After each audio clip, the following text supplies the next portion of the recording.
Perez was the father of Hezron, and Hezron the father of Ram. Ram was the father of Amminadab, Amminadab the father of Nahshon, the father of Salmon. Salmon was the father of Boaz by Rahab. I do not have a husband. Everyone in Jericho knew that already. My name is Rahab, I said. I own this place. I remember asking if they wanted a room. There were two of them, the younger, short and brawny, the taller, older, tall and thin. The young one looked me over. He knew what I was, and he wanted to stay. The older one knew too, and he did not. I muttered the price, and the old man agreed to take it. Inside, the fire crackled, shadows moving across the cavern. A regular stumbled up and slung his arm around my neck, murmuring crude words, wine thick on his breath. I tried pulling away, telling him I was showing these men to their room. He only held tighter. The young foreigner stepped forward and told him to leave me alone. The men smirked, but let go, and I brought the strangers up the creaky steps. As soon as we stepped inside, the old man shut the door and came towards me. He told me they were sons of Israel, come to search out the land, and I must help them and hide them. I remember asking why. Why should I help them? The young men stepped toward and told me because Yahweh was their God. Yahweh? I had heard of him, this God who ruined nations. I led them out, down the hall, and up the second staircase to the roof. The night sky opened above us. I told them that they could stay here. The young man looked around and wondered aloud what would happen if someone came. I saw a bundle of flax that I had been moving earlier and began spreading them, telling them that they could hide here if need be. Afraid they'd ask me more, I went back down. My prayers were fearful. Yahweh, God of Israel, why bring these men to me?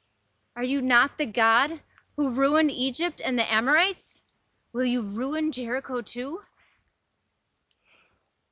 At the bottom of the stairs, my sister Tara ran to me, telling me soldiers were at the door.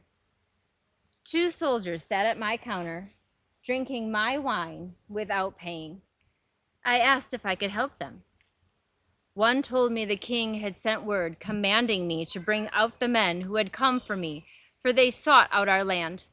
I remember smiling, asking if he knew what kind of place this was and just how many men that would be. He scowled and insisted he meant the foreigners.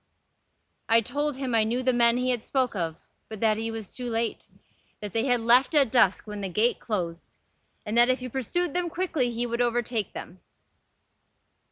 I told Tara to shut the gate, and she ran out to do so. I sat at the counter shaking.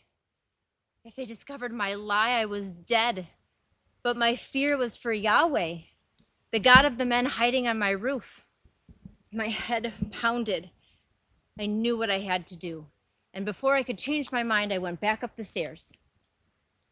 On the roof, I whispered, "Psst, it's me, Rahab." Two heaps of flax came alive. I told them the soldiers had been there, and I'd sent them away. I said unto them, I know that the Lord hath given you the land, and that your terror is fallen upon us, and that all the inhabitants of the land faint because of you. For we have heard how the Lord dried up the water of the Red Sea for you, when ye came out of Egypt, and what ye did unto the two kings of the Amorites, that were on the other side of Jordan. And as soon as we had heard these things, our hearts did melt, neither did there remain any more courage in any man. Because of you, for the Lord your God, he is God in heaven above and on earth below. Now therefore I pray you, swear unto me by the Lord, since I have shown you kindness, that ye will also show kindness unto my father's house, and give me a true token, and that ye will save alive my father, my mother, my brethren, and my sisters, and all that they have, and deliver our lives from death. And the men answered, Our life is for yours, if ye not utter not our business. And it shall be, when the Lord hath given us the land, that we will deal kindly and truly with thee. I thanked them and told them they must go, for the soldiers suspected me and they would return. I showed them the window on the city wall. I realized I had no rope, but the young man was already pulling one from his belt and tying it to the window, telling me to untie it and drop it down once they reached the ground. The old man reached into his sack and handed me a scarlet cord. Heavy, coarse, blood red. He told me to bind that line of scarlet in the window through which I let them down, to gather my family into my house. He said that whoever went out of the doors of my house, his blood would be upon his own head, but whoever stayed within, his blood would be upon theirs. He warned me that if I uttered their business, he would be quit of their oath.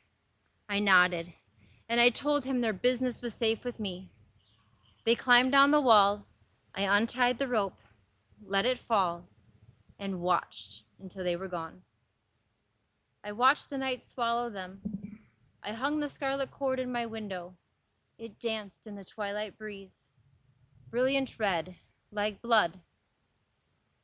Strange that such a beauty should hang in the window of a harlot.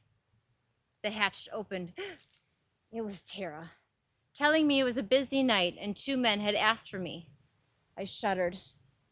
After helping the Israelites, I felt ashamed, but there was no escape from what my life was. I told her I was coming, and she left. I stared at the cord. No, I was wrong. There was an escape. That scarlet cord was a sign of it. Those men would return. Yahweh was their God. They would come back. On impulse, I went to the cord. I lifted the blood-colored thread and kissed it. A single tear down my cheek. I let go of the cord, looked into the hills, into the darkness, and turned back into the house, leaving the scarlet cord billowing in my window.